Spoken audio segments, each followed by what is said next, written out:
como presidente do concílio, eu acolho também com alegria, e especialmente pelo fato de que o reverendo Rodrigo é neto do reverendo Natanael de Almeida Leitão. Quando eu vi o nome dele para essa conferência, eu pensei, deve ter algum parentesco, né? E o reverendo Natanael foi quem me recebeu no Seminário Presbiteriano do Sul, em Campinas, 1984. E eu vou contar para vocês aqui, para vergonha minha, eu estou fazendo uma confissão aqui, para vergonha minha, eu não passei no vestibular. Eita! 2 matérias do vestibular, eu não tirei a nota mínima suficiente. Menino da roça, né, indo lá de Unai, Minas Gerais, para prestar o vestibular, não consegui passar em 2 matérias do vestibular. E aí o que o reverendo Natanael fez? Vai para casa, meu filho, depois você volta, né, vai estudar mais e aprende. Não, ele me acolheu. Disse, olha, vamos fazer o seguinte, você e 2 outros ou 3 aí que não passaram nessas matérias, nós vamos acolher vocês vão ser matriculados no seminário, e no final do ano vocês vão fazer a prova de novo dessas 2 matérias. E aí, então, no final do ano, fizemos a prova e passamos, né? Graças à misericórdia, à bondade do reverendo Natanael de Almeida Leitão, eu fui acolhido no Seminário Presbiteriano do Sul, não precisei voltar para casa e comparecer só no ano seguinte, né?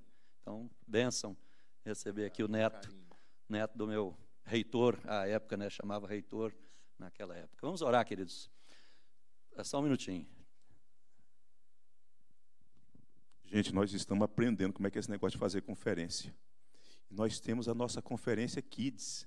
Então, os nossos professores estão preparados para acolher as nossas crianças. Então, você que está acompanhando a sua criança, queira, por favor, conduzi-las ao espaço de educação infantil, que os irmãos, um time de primeiríssima qualidade, já está lá aguardando. A gente está aprendendo a fazer conferência, então, às vezes, a gente esquece de uma coisa ou outra.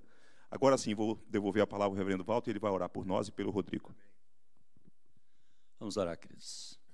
Deus bendito, nós louvamos o teu nome pela vida do reverendo Rodrigo, pela presença dele conosco aqui, nesta 2ª conferência de vida cristã da Igreja Presbiteriana do Guará 2.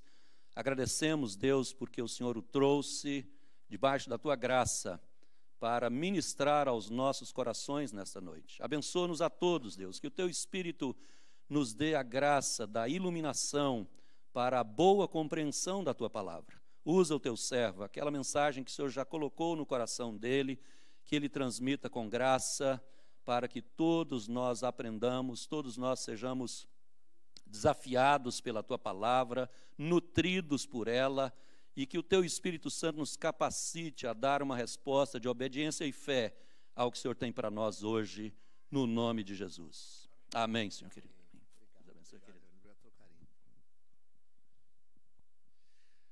O reverendo Walter já contou um spoiler aí, né, a respeito de mim, da minha família. Tenho tido o privilégio, eu costumo dizer, de servir a nossa Igreja Presbiteriana do Brasil há 6 gerações, né? São 6 gerações de presbiterianos, 5 de pastores, e tem sido especial rodar Brasil afora e ver, né, como nós sempre encontramos, como disse o pastor Fábio, a família, nossa família estendida, espalhada por aí. Eu, antes do seminário, eu tive uma outra trajetória, que é a área da comunicação. Eu me formei em jornalismo, me especializei na área de marketing, trabalhei alguns anos nessa área antes de fazer os meus estudos teológicos lá no Seminário Presbiteriano do Sul. Depois da conclusão do meu seminário, estive sempre muito envolvido na área da plantação de novas igrejas. Eu acabei tendo a oportunidade de ter um tempo fora do país, estudando exatamente nessa área, a plantação de novas igrejas. Então, a evangelização, a missão, a plantação de igrejas é algo que aquece o meu coração. E eu fiquei muito feliz quando eu recebi esse convite para poder falar em uma conferência sobre a missão da igreja a respeito de comunicação. Tem tudo a ver com tudo aquilo que eu faço. Eu tenho servido já desde 2016 a Igreja Presbiteriana na nossa Agência Presbiteriana de Evangelização e Comunicação, a APECOM, primeiro como coordenador da área de mídias e depois, a partir de 19, como executivo lá da agência. E então fica esse desafio para mim, né, começar essa conferência falando sobre a missão da igreja e a comunicação. Acho que tem alguns slides aí para a gente passar juntos. Ali, vocês já estão... Eu não estou vendo no retorno. Eu não tenho retorno? Então, vamos lá. Para a gente começar, né, nesse sentido, eu queria dividir a minha fala em 2 momentos, né? A gente vai ter hoje uma conversa um pouco mais teórica, a gente vai falar um pouquinho mais sobre os desafios do mundo que a gente é desafiado a pregar o Evangelho. Afinal de contas, nós não fomos chamados a comunicar o Evangelho a pessoas que estavam próximas a nós ou sentadas no banco da igreja há 200, 300 anos atrás, mas as pessoas do nosso tempo. Então, o grande desafio que a gente tem é como que nós vamos comunicar as verdades do Evangelho, cumprir o nosso papel, a nossa missão diante dos desafios desse mundo contemporâneo. E aí, o que eu vou fazer? Antes de falar de algumas dicas práticas, antes da gente conversar até mesmo sobre os avanços tecnológicos e como que eles nos ajudam nesse sentido, eu queria que nós entendêssemos um pouco mais o nosso tempo, o nosso mundo contemporâneo. Então, eu vou falar um pouquinho sobre isso, vou falar um pouquinho sobre os aspectos da missão para a gente caminhar nessa direção. Então, vamos lá, vamos ver se eu vou acompanhando daqui também. Ponto de partida é: nós somos chamados a viver a reconciliação em Cristo Jesus, fazendo a diferença onde Deus nos leva. Ser sal e luz é o que Jesus já instruiu. Viver os efeitos da salvação. O apóstolo Paulo, escrevendo aos Filipenses, ele vai dizer que nós devemos desenvolver, colocar em ação a nossa salvação. A expressão grega que Paulo usa ali tem a ver com fazer algo pleno, completo, sem parar no meio do caminho. Diferente da maioria das coisas que a gente começa e para no meio do caminho. Você já percebeu como a gente tem facilidade de começar algumas coisas e desanimar e desistir? Talvez ao longo da sua vida você um dia colocou na cabeça que ia aprender uma língua estrangeira, inglês, espanhol, francês, alemão, e aí depois de algumas aulas você desanimou com aquele negócio, né? A gente faz isso muito com esportes, né? Não sei como é aqui em Brasília, mas lá em Campinas eu vejo que, de tempos em tempos, alguns esportes entram em moda. Aí todo mundo começa a andar de bicicleta, aí você vai lá e compra uma bicicleta. Aí todo mundo começa a jogar beach tênis, aí você vai lá e compra um monte de raquete. Aí quando você olha, você tem uma parafernália jogada em um canto de casa que você não usa nunca. Eu nem vou falar de academia, porque você sabe que a academia é aquele negócio que a gente paga para ficar com a consciência tranquila, né? Porque a pessoa chega e fala assim: e aí, como é que está a academia? Você fala: está em dia. Está em dia não significa que você está indo, significa que você está pagando todo mês para ficar com a consciência tranquila. A gente começa as coisas e para, a gente começa as coisas e para. Mas o que Paulo está dizendo ali é que nós devemos desenvolver, colocar em ação, viver os efeitos da salvação. É não parar no meio do caminho. E esse é o grande desafio que a gente tem. O grande problema é que muitas vezes nós ouvimos a mensagem do Evangelho, ela aquece o nosso coração, o Espírito Santo nos convence do pecado, da justiça e do juízo. Sabe o que a gente faz? A gente faz algo que eu chamo para os meus alunos lá no seminário de entrar na igreja do ônibus. Você sabe como que é a igreja do ônibus? Ela funciona mais ou menos assim. Tem o pastor da igreja, que é o motorista, né? Afinal de contas, ele sabe o caminho do céu. Aí tem o tesoureiro. Tem algum tesoureiro da igreja, de força de integração? Tem algum tesoureiro presente? Fica com vergonha, não. Pode levantar a mão, tesoureiro. Nenhum tesoureiro, tesoureira da SAF não está presente, da UPA, do MP, esconderam todos. Aí você tem o tesoureiro da igreja, que funciona mais ou menos como cobrador, você dá o dízimo e garante o seu lugar, né?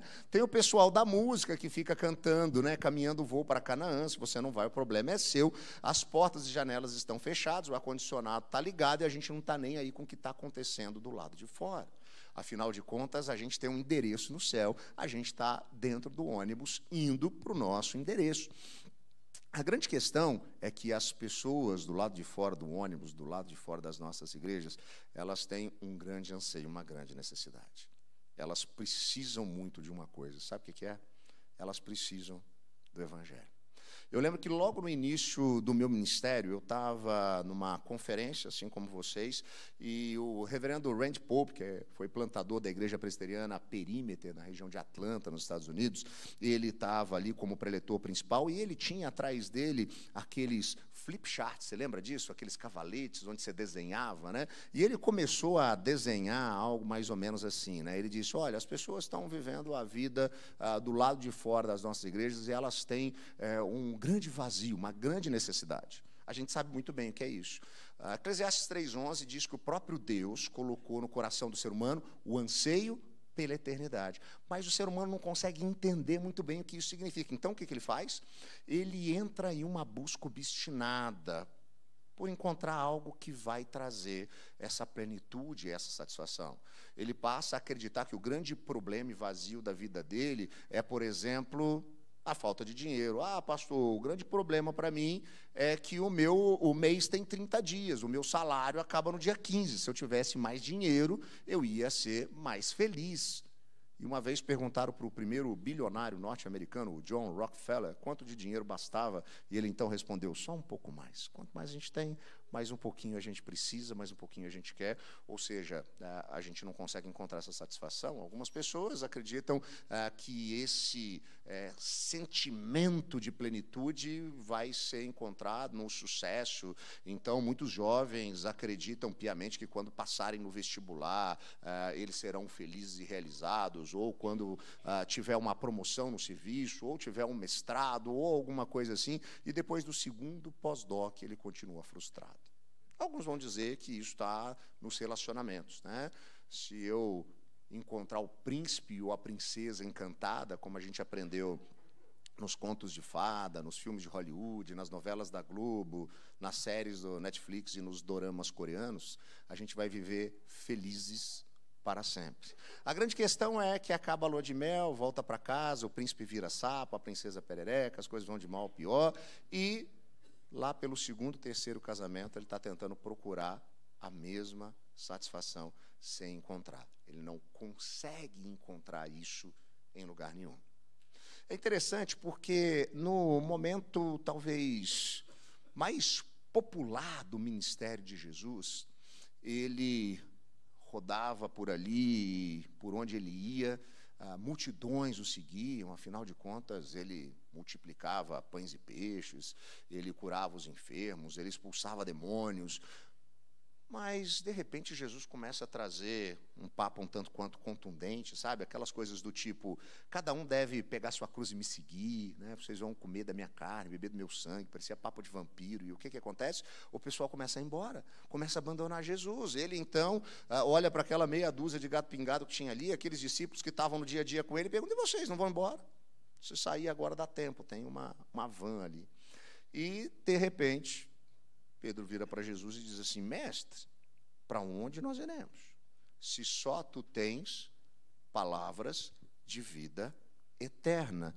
Ora, se o nosso coração tem anseio pela eternidade, Jesus é aquele que tem palavras de vida eterna.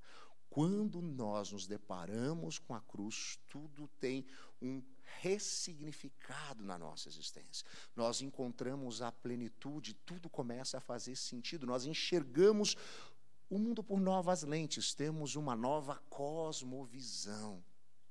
E tudo se faz novo. A grande questão é que o Evangelho é algo simples, e é para ser assim mesmo.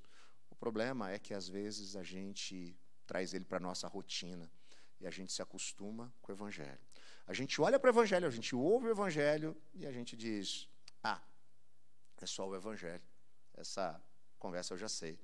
Eu lembro de uma frase da poetisa mineira Adélia Prado, onde certa vez ela disse assim: de vez em quando Deus me tira a poesia. Eu olho para uma pedra e tudo que eu vejo é uma pedra. Poeta que é poeta escreve sobre qualquer coisa, não é mesmo? Até sobre pedra. Já vi que tinha uma pedra no meio do caminho. Mas ela dizia que, às vezes, aquilo perdia o encanto. E ela não enxergava nada além daquilo. A sensação que eu tenho é que, muitas vezes, a gente faz isso com o Evangelho. A gente olha para o Evangelho e a gente perde o encanto. E aí, quando isso acontece, a gente passa a buscar, nas palavras do reverendo Randy Pope, aquele tipo de aprofundamento fundamental para a nossa fé, sabe? Aquelas coisas do tipo assim, qual a classificação geológica da pedra que Davi usou para acertar a cabeça de Golias, né? Coisas do tipo, pegar uma calculadora para poder calcular, lendo o Apocalipse, qual é a besta, né? E aí a gente fica somando, subtraindo, multiplicando e dividindo, que nem uma besta, tentando encontrar alguma coisa, né? A grande questão é que, quando a gente tem esse tipo de postura, a gente fica distante do Evangelho e anos-luz de distância das pessoas que estão do lado de fora das nossas igrejas, que tudo que elas precisam é do Evangelho. Qual a solução para isso? Tudo aquilo que nós vamos fazer, tudo aquilo que nós vamos ensinar deve ser feito à luz do Evangelho. Se nós vamos falar sobre relacionamento conjugal, como é isso à luz do Evangelho? Se nós vamos falar de criação de filhos, como a gente enxerga isso à luz do Evangelho? Se a gente vai falar do problema do sofrimento porque está enfrentando uma pandemia, como a gente percebe isso à luz do Evangelho? Esse é o grande aspecto que a gente precisa perceber. E quando a gente entende isso, algumas coisas começam a mudar, reverendo Fábio. Sabe por quê? Porque aí começa a mudar na nossa mente o conceito de missão. Porque eu sei, quando a gente fala assim, a palavra missionário, a primeira coisa que vem na sua cabeça é o reverendo Ronaldo Lidor, foi meu professor, um amor de pessoa, né? A gente pensa muito nele quando a gente fala missionário. A segunda coisa é alguém que não sou eu, fazendo uma coisa que não é aqui. Você já percebeu? Missionário na nossa mente é alguém que está lá na África, com os indígenas, com os ribeirinhos. Nunca tem a ver com a gente, nunca tem a ver com o nosso lugar. E a gente precisa repensar um pouco esse nosso conceito de missão. Outra coisa que a gente vai ter que rever, já que a gente vai olhar para o nosso desafio de comunicar o Evangelho em um mundo contemporâneo, é um paradigma que talvez a gente tenha se acostumado a ele, que tem a ver com pessoas se rendendo a conceitos. Isso é muito forte, sabe por quê? Porque durante muito tempo na história da humanidade, em uma visão mais positivista, cartesiana e racional, as pessoas se rendiam a conceitos. Eu tive uma experiência muito impactante certa vez, reverendo Daniel. Eu estava lá na cidade de Chicago e eu fui visitar ali no Eton College o museu do Billy Graham, que foi talvez um dos grandes avivalistas, né, que nós tivemos no século passado. E é maravilhoso de você ver aqueles vídeos, aquelas fotos, aquelas imagens de estádios lotados com 100 mil, 150 mil, 200 mil pessoas, e você via, né, um pregador apresentando ali princípios do Evangelho. Aquilo fazia sentido conceitualmente na cabeça das pessoas, elas abraçavam aquela ideia, saíam dali e procuravam uma igreja. Por que hoje as coisas não funcionam dessa maneira? Será que a gente não tem mais pregadores tão ungidos? Será que seria essa a resposta? Ou será que as pessoas também mudaram e a maneira delas enxergarem as coisas é um tanto quanto diferente? Eu costumo dizer que antes das pessoas se renderem a conceitos no nosso tempo, no nosso mundo contemporâneo, elas se rendem a pessoas. Antes de fazer sentido aquilo que a gente está dizendo, elas querem perceber como a gente está vivendo aquilo que a gente está dizendo. E isso muda muito. Afinal de contas, se a gente não tem mais essa dinâmica de pessoas se rendendo a processos, a conceitos, isso acaba fazendo com que a dinâmica de mudança delas se dê a partir de um processo. Deixa eu usar um exemplo prático para você. Você chega na igreja e vê o seu Joaquim, que senta ali naquele cantinho, desde que você se entende por gente, você pergunta para ele: seu Joaquim, como é que o senhor foi alcançado pela graça? Quando que o senhor veio a crer? Ele falou assim, meu filho, em 12 de abril de 1965, eu fui visitar a minha irmã lá em Caixa Prego do Sul Paulista, e eu fui visitar a Igreja Presbiteriana Batista Metodista do Sétimo Dia, e o reverendo José Silvério Pires Simoncelos da Silva Xavier, Rodrigues Coelho Mota, estava pregando no texto de Lucas 15, e quando ele falou do filho que voltava para casa, aquilo incendiou meu coração. Eu voltei para casa, procurei na minha cidade a igreja mais perto da minha casa, sentei aqui nesse banco e nunca mais saí. É bonita, é legítima a história do seu Joaquim.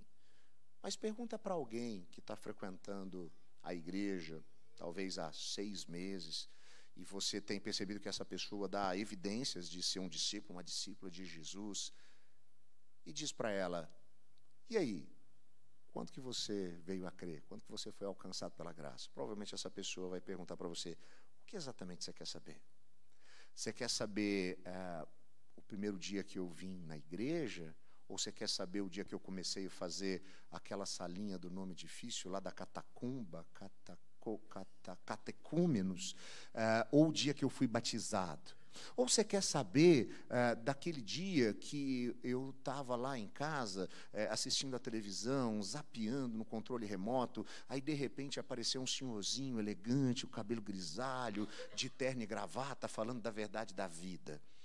Ou foi aquele dia que eu recebi do meu vizinho um caderninho que tinha mensagens para eu ler durante o mês inteiro, todo dia, cada dia. O que você quer saber? Porque para ela, isso é um processo. Tudo isso faz parte dessa construção que agora a leva a crer. Isso tem a ver com a dinâmica do nosso tempo. A única coisa que não muda é a essência do Evangelho. É por isso que é muito importante que na nossa cabeça, seja da maneira como você construa isso, isso é um gráfico que eu apresento para meus alunos lá na aula de evangelização no seminário, você tenha essa percepção desses passos, né? Deus criou tudo de maneira maravilhosa e perfeita, e criou a humanidade, a coroa da criação, a sua própria imagem e semelhança, mas o ser humano voltou as costas para Deus, optou pela autonomia e, querendo se tornar a sua própria divindade, mergulhou no caos.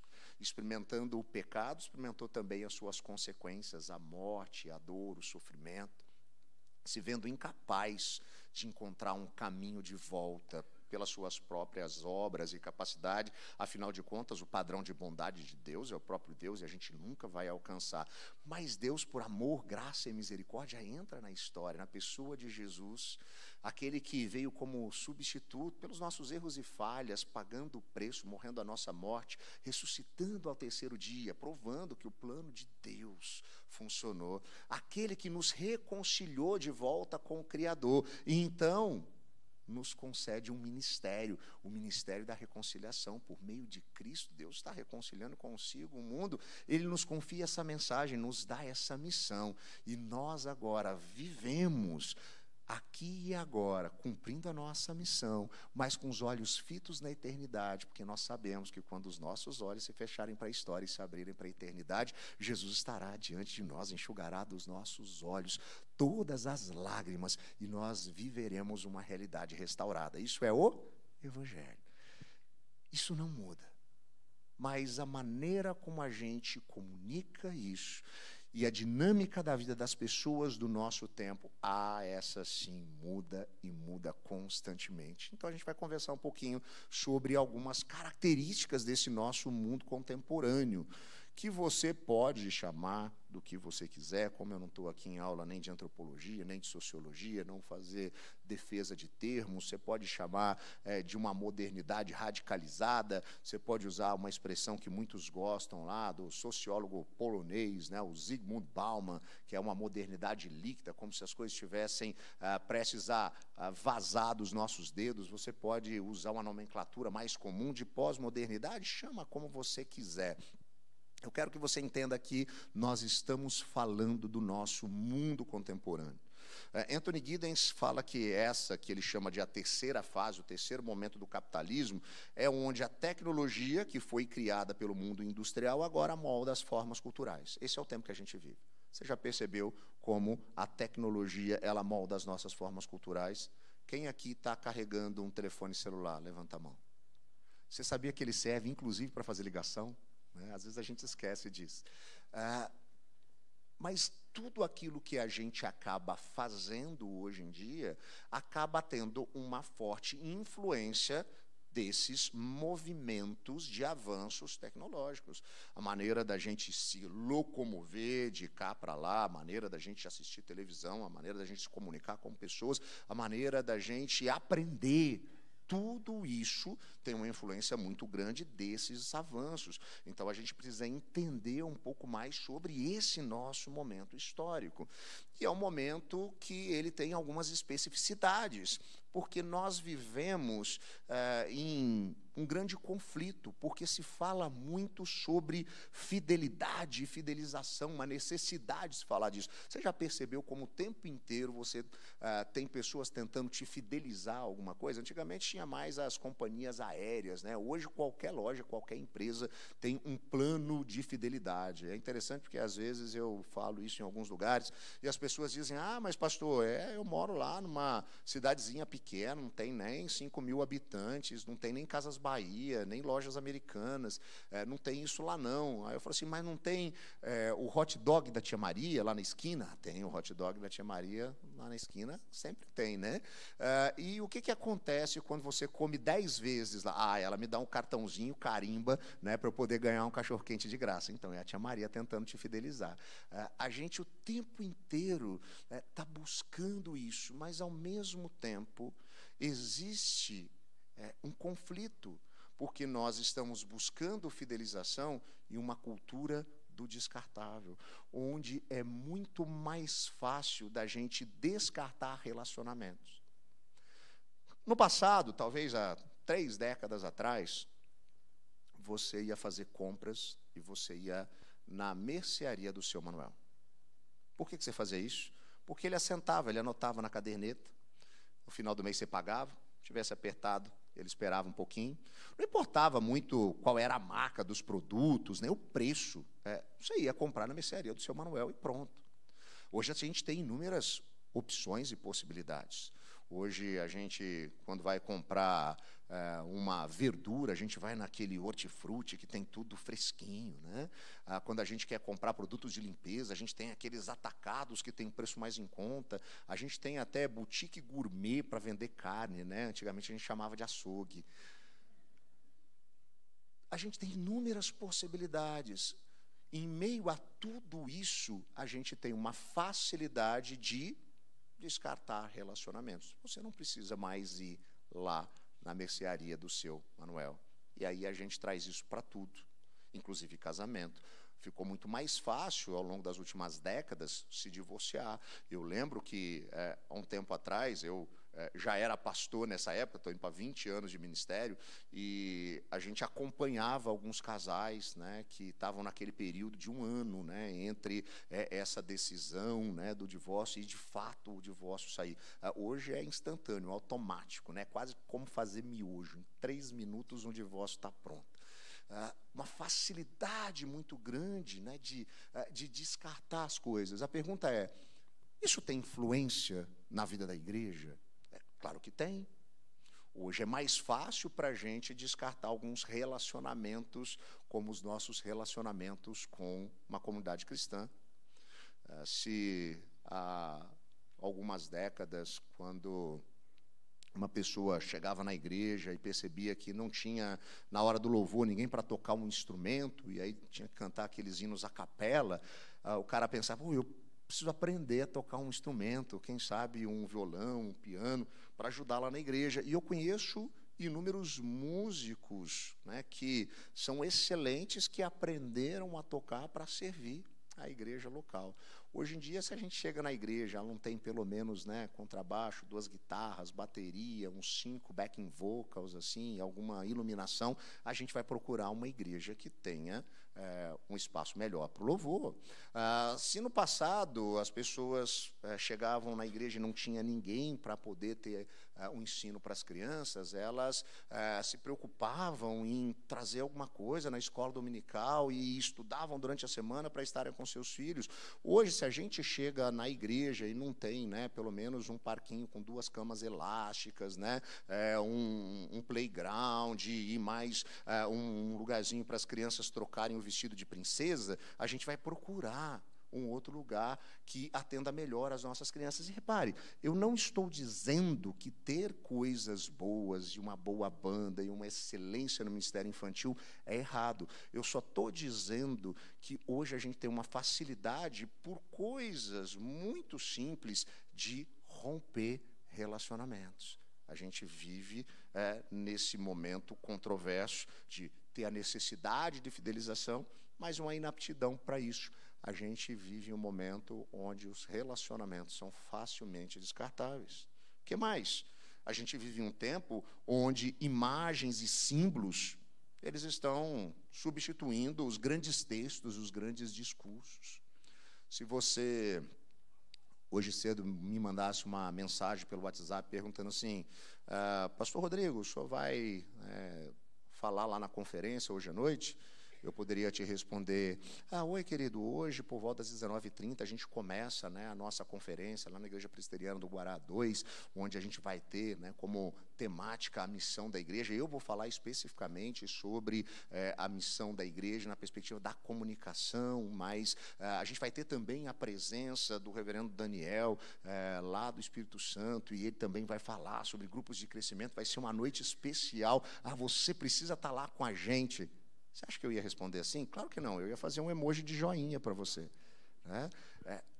É assim que as coisas andam, né? Com essa velocidade. A gente vive uma cultura imediatista, da facilidade do fast food, né? Foi-se o tempo que, quando a gente ia no restaurante, a gente pedia à la carte, todo mundo esperando para comer a mesma coisa. A gente vai hoje na praça de alimentação do shopping center, cada um escolhe o que vai comer, e aí você para lá na frente do caixa e diz para a moça assim, cara, número 2. Aí ela pergunta assim, qual o seu nome? Aí você fala assim, Rodrigo. Alguém grita lá dentro, Rodrigo!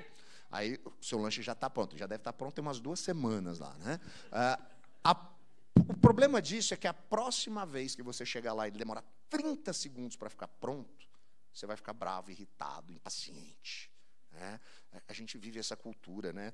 A facilidade de compra online. A gente nem sai mais para ir no mercado, na verdade, né? A gente manda entregar em casa. A facilidade de ter isso. É uma cultura que nos leva a esse tipo de comportamento. E repare, eu sei que esse é o momento que você está tentado a falar assim, esse nosso tempo é ruim mesmo, né? No passado que era bom. Quando eu era adolescente, tinha uma senhora na igreja que sempre falava isso. Ela falava para o pastor, mas esse mundo está perdido hoje. No passado que era bom, né, pastor? Os tempos bíblicos, né, pastor? Tempo que era bom, né? E o pastor uma vez falou para ela, é verdade, minha irmã, passado que era bom, era maravilha. Tinha Sodoma, Gomorra, era um negócio fantástico, né? Pecado é pecado desde Gênesis 3. Então, a dinâmica aqui não é você ficar olhando para o nosso tempo e falando, olha, o nosso tempo está perdido, esse mundo está perdido, os jovens estão perdidos. Não. O mundo está perdido no pecado desde sempre. A dinâmica aqui é identificar, fazer um diagnóstico, entender, conhecer. Quais são os problemas? Quais são as tendências? Como que as pessoas estão, né, lidando com algumas coisas?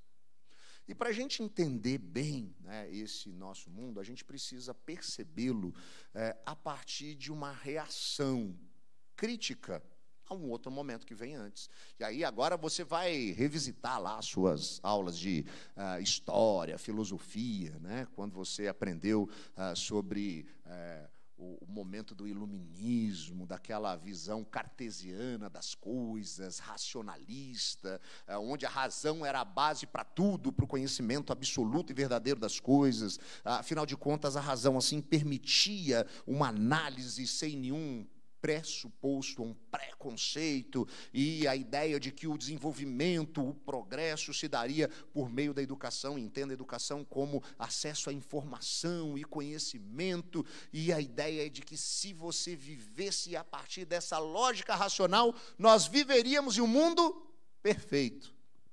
E o que essa modernidade racionalista trouxe para o nosso mundo? Guerras mundiais, miséria, desigualdade. E o que acontece com o ser humano? O ser humano tem uma tendência um tanto quanto pendular. Como dizia minha avó, ele é a 880, né? Ele vai de um lado para o outro com muita facilidade. Então, se ele está vivendo um momento onde tudo é, né, preto ou branco, certo ou errado, né, e tudo aquilo é muito lógico e aquilo não dá certo, ele vai para um outro canto, onde agora tudo é cinza degradê, ou 50 tons de cinza, para ficar mais contextualizado.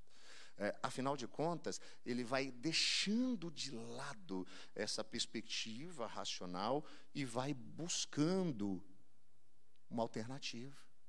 Então, aquela grande razão e verdade absoluta vai perdendo o seu espaço. Alguns estudiosos, ao longo da história, têm olhado para essa dinâmica, né, do mundo em movimento, da modernidade para a pós-modernidade, dessa visão racionalista para o mundo contemporâneo, e eles vão chegar a algumas conclusões. O filósofo francês Jean-François Lyotard vai dizer que o ponto de virada é o fim das metanarrativas, o fim da ideia das verdades absolutas. Outro filósofo francês, o Jacques Derrida, vai dizer que, então, dentro dessa perspectiva, não existe mais uma realidade última, e sim uma realidade aprendida. As coisas são mais experienciais. É por isso que a gente vê alguns movimentos, até dentro da vida da igreja, na virada do século XIX para o século XX, com o movimento pentecostal, com coisas muito mais experienciais, porque as pessoas vão olhando isso em uma nova perspectiva, menos racional, mais experiencial. Michel Foucault vai dizer que quem afirma ter a verdade, ele tem a intenção de dominar o outro. Se você diz que a sua verdade é maior que a do outro, a sua intenção é gerar um domínio. E aí, qual seria, então, a resposta diante desse grande perigo que era o que trazia a verdade absoluta da modernidade? Segundo o pensador estadunidense Richard Roth, é abandonar a verdade e se contentar apenas com a interpretação da mesma. E aí a gente começa em uma perspectiva de ter cada um a sua própria verdade. Hoje a gente vive na era da pós-verdade. As coisas foram relativizadas. E aí, quando a gente olha para a estruturação dessa cultura contemporânea, diferentes pensadores vão trazer nomenclaturas diferentes, mas vão concordar com um tripé que estrutura o nosso tempo. A pluralização. Diferentes grupos possuem diferentes visões de mundo, tudo é questão de perspectiva. É o relativismo. Cada um tem a sua verdade. Duas pessoas vão olhar para o mesmo fato e vão interpretar aquilo de maneiras completamente diferentes. Vão ter uma visão completamente diferente a respeito daquilo. A privatização, toda a decisão é uma questão do indivíduo. Ela não deve ser julgada, nem pode ser questionada por ninguém. A ideia do individualismo.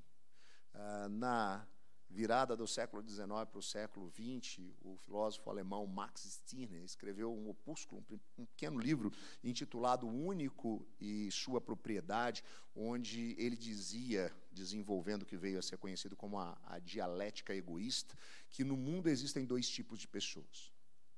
Aquelas que são egoístas, sabem que são egoístas e fazem tudo para satisfazer o seu egoísmo, e aquelas que são egoístas e pensam que não são. No fundo, o mundo é todo mundo um grande egoísta. Mas Stirner não era um isolacionista, você tem que viver sozinho. Não, ele achava que o outro é importante, porque, afinal de contas, ele pode ser o objeto do seu desejo ou o caminho da sua satisfação.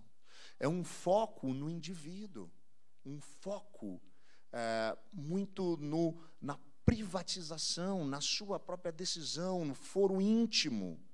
Não é mais coletivo, é individual.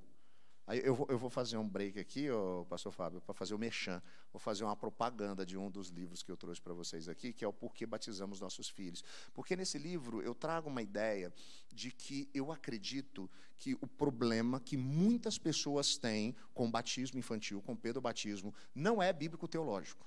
é histórico-filosófico. Porque a gente não tem dificuldade com isso até o século XVII, mas quando esse movimento, que primeiro é lento e depois ele toma uma forma mais abrupta a respeito da privatização, do foco no indivíduo, é que esse tipo de ideia começa a aparecer. Por quê? Porque, geralmente, os questionamentos da pessoa que tem uma dificuldade com o pedobatismo não estão ligadas à teologia da aliança ou coisas do tipo. São perguntas mais... como é que eu vou escolher pelo meu filho? Ele que escolhe quando ele crescer, se ele deve ser batizado ou não. Ah, criatura, o nome dele você escolheu, né? A escola que ele vai estudar, você escolheu. O time, você escolheu, né? E fez muito bem, né? O Gael, meu filho mais velho, ele tem 15 anos hoje, mas quando ele tinha mais ou menos uns 4, 5 anos, eu falei para ele assim, filho, você tem total liberdade para escolher qualquer time de futebol para você torcer, desde que seja o Palmeiras. E se por um acaso você quiser escolher outro, tudo bem, mas procure outra casa para morar, porque aqui você só vai morar se for palmeirense. Se a gente não deixa nem nossos filhos escolherem que time eles vão torcer, e ele foi feliz, só vê alegria desde então. Rumo ao Mundial. Aí, como é que você vem me dizer esse negócio de que quando ele crescer, ele vai escolher a coisa mais importante que tem a ver com o aspecto da sua vida espiritual, e isso a gente vai deixar para lá? Por que a gente pensa assim? Por conta dessa perspectiva individualista da privatização. Eu lembro que, quando a gente teve as Olimpíadas lá na China, quem é bom de esporte? Quando que foi o ano das Olimpíadas na China? 2008, mais ou menos, por aí, não foi? Acho que foi, né? Eu estava vendo uma reportagem com um amigo, e lá mostrava, né, quando é época de Olimpíada, mostra um monte de coisa sobre o país, né, de origem das Olimpíadas, onde a Olimpíada está acontecendo. E aí estava mostrando uma vila lá no interior da China, onde, quando um jovem, né, ele chegava a determinada idade, ele ia aprender o ofício a partir da necessidade das pessoas ali da vila. E esse amigo falou assim, que absurdo, não pode nem escolher o que ele quer ser. A gente olha, né, com uma visão do nosso tempo, e principalmente, né, com uma cultura ocidental, para uma perspectiva como aquela, e a gente não percebe que aquela cultura oriental talvez esteja muito mais próxima do que era, né, os tempos bíblicos, ou a antiguidade dos tempos bíblicos, onde a coletividade ela vinha na frente da individualidade. O coletivo era mais importante do que o indivíduo. Então, quando alguém pensava em algo, ele tinha um impacto em toda a família, principalmente quando aquele líder da família entendia isso. A gente vê isso até durante o período da Reforma Protestante. Nós tínhamos inúmeros países que se tornaram protestantes porque o príncipe, o governante, o soberano daquele país se tornou protestante, não era assim? Essa é a dinâmica. Mas por que a gente tem a dificuldade hoje com o batismo infantil? Porque a gente entrou nessa onda da privatização. Isso é um bom exemplo a respeito disso. Fecha parênteses, depois você pode ler mais sobre isso no livro. E a secularização. O centro da referência é o ser humano, como ser social, buscando o seu desenvolvimento e o seu bem-estar. É por isso que quando, às vezes, a gente vai confrontar uma pessoa que está tomando algumas decisões complicadas, que vão trazer influências para todo mundo à sua volta, e a gente questiona, a pessoa diz assim, mas pastor, eu tenho o direito de ser feliz. E, em nome do direito de ser feliz, não importa quem você vai arrebentar no meio do caminho. É uma visão em que nós estamos no centro de todas as coisas. Você consegue perceber esse tripé estruturando o nosso tempo? Você consegue perceber essa realidade? Agora, ela é muito sutil, porque, como eu disse, a sua tendência é falar assim, ai, pastor, mas então está vendo que absurdo? Não, ela gera para nós questionamentos, mas ela tem uma sutileza, porque, por exemplo, o que a pluralização faz? Ela não diz que não existe verdade. Estamos vivendo uma grande mentira, estamos dentro de uma matrix. Não. Ela só diz que a verdade é relativizada, ela está num cantinho. Que é a mesma coisa que a privatização fez com o outro. Ele pode, uma hora, servir, ele pode ser ou objeto do seu desejo ou caminho para a sua satisfação. E foi a mesma coisa que a secularização fez com Deus. Deus agora é o gênio da lâmpada. Na hora que a gente precisa, esfrega, ele aparece e realiza os nossos desejos. Ele está ali no cantinho. Diferente de tempos modernos e cartesianos, onde as pessoas tinham uma apologética, uma defesa de Deus, tentando provar a existência de Deus. Ou Deus existe, ou Deus não existe. Quando as pessoas começam, nos nossos tempos, trazer apologética para essa área, eu começo a dar risada. Eu falo assim, isso aí já passou, meu amigo, tem algumas décadas. As pessoas não têm essa dificuldade. Você não precisa ficar tentando provar a existência de algo sobrenatural, metafísico, transcendental. As pessoas estão mais abertas do que nunca à espiritualidade. Elas podem ter dificuldade, sim, com a perspectiva institucional da igreja cristã, mas elas estão abertas à espiritualidade. Seja a espiritualidade dos cristais ou a espiritualidade dos legumes, né? Haja visto que as pessoas buscam chá detox para poder, né, abrir a sua experiência na alma e ter uma áurea, né, mais clara. Elas estão abertas a esse tipo de coisa. Ela consegue, por exemplo, ir assistir, né, o seu culto reformado calvinista domingo pela manhã, e assistir a missa no domingo à tarde, e ir na segunda-feira, né, lá na sessão do descarrego, tomar um banhozinho de sal grosso. Na quarta-feira ela passa ali, né, no centro espírita para pegar um passe, para ver se fica tudo bem, e na sexta-feira, se nada resolveu, ela vai no terreiro para fazer um trabalho, para ver se resolve o seu problema amoroso. É assim. Ela está aberta à espiritualidade. Não é mais a ideia se aquilo que é espiritual e transcendente existe ou não existe. Ela não tem dificuldade com isso. Isso só está completamente misturado. Aí você vai dizer para mim, mas isso são casos extremos, não é uma realidade que a gente vive no dia a dia da igreja. A minha pergunta é, será? Porque a sensação que eu tenho é que a gente tem vivido a nossa vida de maneira tão departamentalizada que a gente enxerga a espiritualidade, relacionamento com Deus, como mais uma das nossas caixinhas, das gavetinhas da nossa vida. A gente está cuidando da nossa espiritualidade. É por isso que você chega na igreja e tem aquela jovem que gosta de ficar lendo, ouve todas as palestras do tio Nico, ensina lá na escola bíblica para as crianças, mas aí ela vai começar a namorar. Aí ela arranja um cara tranqueira, que não acredita em nada do que ela acredita. Mas está tudo bem, é a minha caixinha dos relacionamentos, eu estou cuidando da minha caixinha da espiritualidade. Você tem aquele rapaz que está sempre disposto a servir na igreja, ele ajuda na transmissão, ele ajuda na projeção, ele ajuda no som, você já está pensando em indicar o nome dele na próxima eleição para ser diácono da igreja, mas de sexta para sábado ele passa a madrugada em casa, na frente do computador, consumindo pornografia.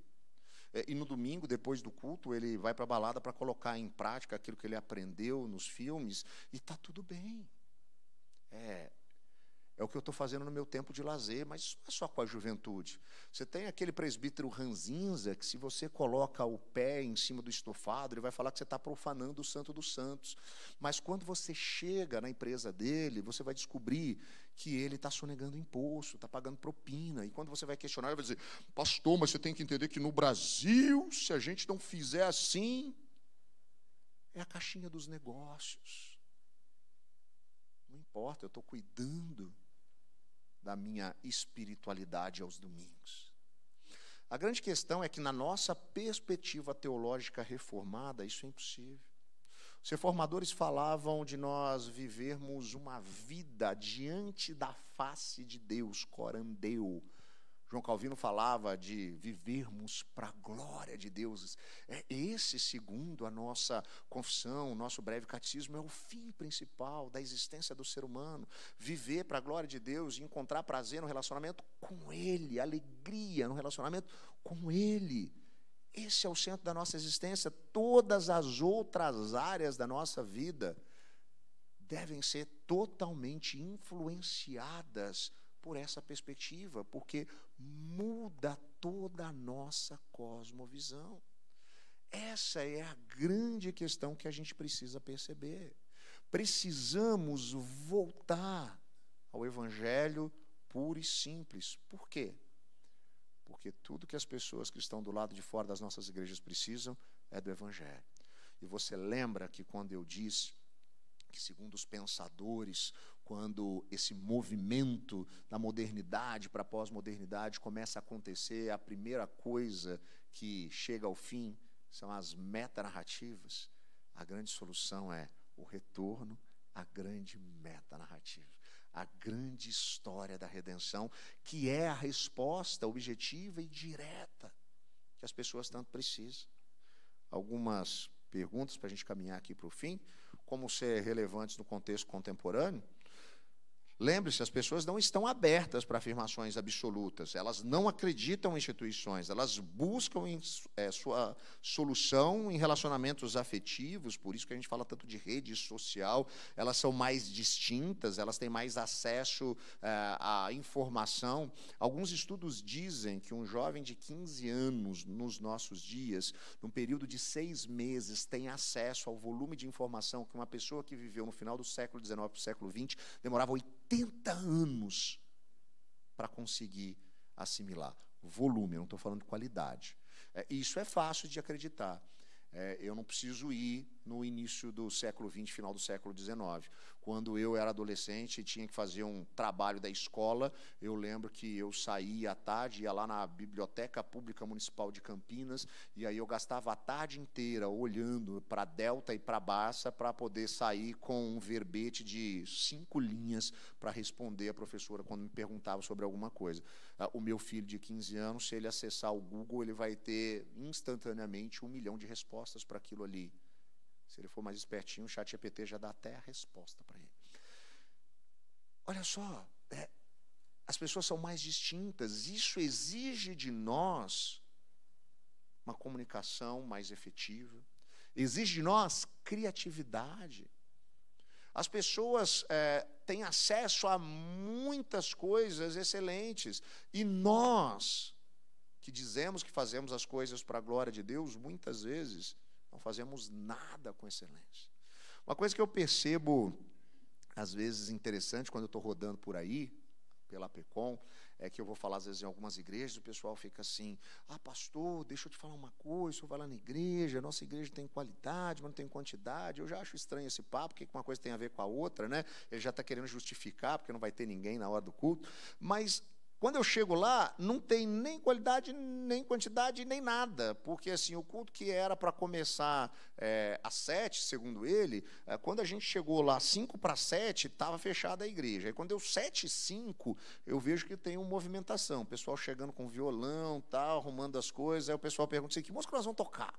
Né? Aí falou assim, vamos tocar essa e essa. Então escreve lá. Aí eles estão mexendo lá, e o tempo está passando, né? Por volta de 7:18, o pastor já está ficando meio constrangido. Ele falou assim, vamos começar. Aí começa, mas aí ele começa de maneira esbaforida. Aí ele pergunta, ele fala assim, pessoal, vamos começar o nosso culto aqui, vou chamar o diácono Zezinho para orar. Diácono Zezinho, cadê o diácono Zezinho? Foi ao banheiro, pastor. Vamos pedir outra pessoa para orar. Desculpa, mas isso é excelência? Isso é excelência? A gente vive em um mundo que tem acesso a tanta coisa, e quando a gente fala de fazer as coisas para a glória de Deus, a gente faz de qualquer jeito. Você consegue perceber como são aspectos simples, mas que fazem toda a diferença no nosso tempo? Como a gente lida com isso, quando a gente lida com a dinâmica dos desenvolvimentos tecnológicos, aquilo que a gente pode fazer, como a gente pode usar isso em prol da expansão do reino. A gente vai falar um pouco sobre isso né, amanhã. Lembrando que essas pessoas buscam um relacionamento com o transcendente, com aquilo que é comunitário, afinal de contas, elas pensam muito em legado, olhar para a sua história como algo que faça sentido. A resposta para a gente é seguir aquilo que Jesus nos ensinou e onde as pessoas se encontram, o mandato de entrar no mundo, assim como ele fez, se encarnou e foi. Encarar as pessoas de maneira completa, o evangelho não apenas que faça sentido, seja racional, mas seja sentido, seja percebido no dia a dia, e confiarmos na ação do Espírito Santo, que convence do pecado, da justiça e do juízo. E, por fim, todas as vezes que eu falo sobre evangelização, as pessoas terminam dizendo assim: uau, pastor, foi ótimo, inclusive fulano de tal tinha que estar aqui, ele precisava ouvir essa palavra. Porque esse negócio de evangelização, eu acho que é muito importante, pastor. Assim, só não é para mim, né? Porque assim, os meus dons estão em outras áreas. E tem um missiólogo australiano chamado Michael Frost, que ele escreveu certa vez o seguinte: ele falou, olha, existem duas possibilidades. Tem aqueles que têm na evangelização um dom, e apresentam o evangelho com clareza e estão sempre em busca de oportunidade. E talvez você conheça pessoas assim, que bate-papo de 5 minutos na fila do banco, do supermercado, do ônibus, consegue conduzir qualquer conversa para uma apresentação clara e genuína a respeito do evangelho. Mas ele diz que outros vivem uma vida de comunhão com Deus, testemunham em suas atitudes, se relacionam sabiamente com as pessoas e esperam perguntas para que possam responder graciosamente com o evangelho. O missionário e teólogo Leslie Newbigin, certa vez, diz que nós devemos viver uma vida que evoca perguntas, cuja resposta é o evangelho. Mas como que a gente vive isso? Como que a gente vive uma vida que evoca perguntas, que faz com que as pessoas se questionem algo? Geralmente, quando eu pergunto para as pessoas assim, e aí, como é que você evangeliza? A pessoa diz assim, pastor, eu convido para ir na igreja, o pastor prega o evangelho e aí pronto. Né? Então, pastores presentes, olha a responsabilidade que vocês têm, pregam o evangelho, as pessoas estão na expectativa. Aí eu respondo assim, mas você já percebeu que talvez, sei lá, dos 10 pessoas que você convida para a igreja, 8 não vão? Eu falo, nada, pastor, das 10 que eu convido, ninguém vai, nenhuma, nunca. Eu falo assim, e se você invertesse essa lógica? Se em vez de começar convidando a pessoa para vir à igreja, você começasse conversando com Deus.